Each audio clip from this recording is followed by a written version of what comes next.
Welcome to my YouTube channel. ഇന്ന് ഞാൻ വന്നിരിക്കുന്നത് ഒരു സ്പെഷ്യൽ ഏലാഞ്ചിയുടെ റെസിപ്പി ആയിട്ടാണ്. വളരെ വേഗത്തിൽ തന്നെ നമുക്ക് ഉണ്ടാക്കിയെടുക്കാൻ പറ്റുന്ന ഒരു 4 മണി പലഹാരമാണിത്.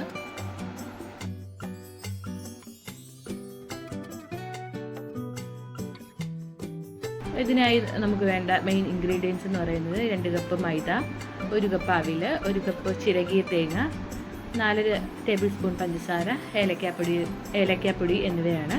അപ്പം ആദ്യമായി ഏലാഞ്ചിക്ക് വേണ്ട ഫില്ലിംഗ് ആണ് നമ്മൾ തയ്യാറാക്കാൻ പോകുന്നത്. അതിനായി 2 സ്പൂൺ ഇളം ചൂട് പാലൊഴിച്ച് അതിൽ നനച്ചെടുക്കുക. അതിലേക്ക് തിരികിയ തേങ്ങയും 4 സ്പൂൺ പഞ്ചസാരയും 1 നുള്ളു ഏലക്കാപ്പൊടിയും ചേർത്ത് ഇങ്ങനെ ഇളക്കിയെടുക്കുക. ഇനി നമുക്ക് ഏലാഞ്ചി ഉണ്ടാക്കാൻ ആവശ്യമായ മാവ് തയ്യാറാക്കിയെടുക്കാം.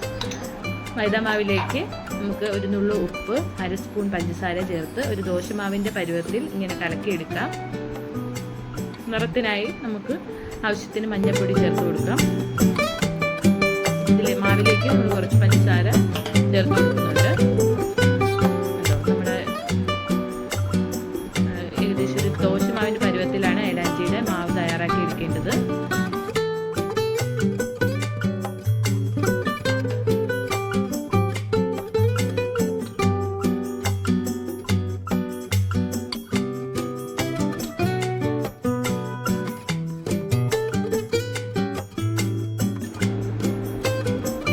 ദോശക്കല്ല് ചൂടാക്കി നെയ്യ് പുരട്ടി വളരെ നേർത്തതായി നമുക്ക് ഏലാഞ്ചി ചുട്ടെടുക്കാം.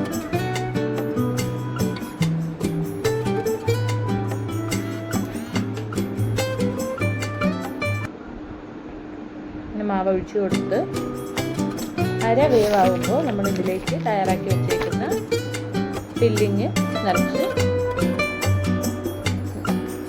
ഇങ്ങനെ മടക്കിയെടുത്ത് ചുട്ടെടുക്കണം.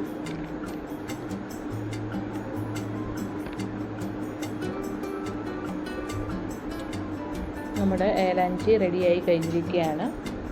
അപ്പോൾ വളരെ നല്ലൊരു പലഹാരമാണ്. അപ്പോൾ എല്ലാവരും ഇത് ട്രൈ ചെയ്യുക. എങ്കിൽ എല്ലാവരും ലൈക്ക് ചെയ്യുക, ചാനൽ സബ്സ്ക്രൈബ് ചെയ്യുക.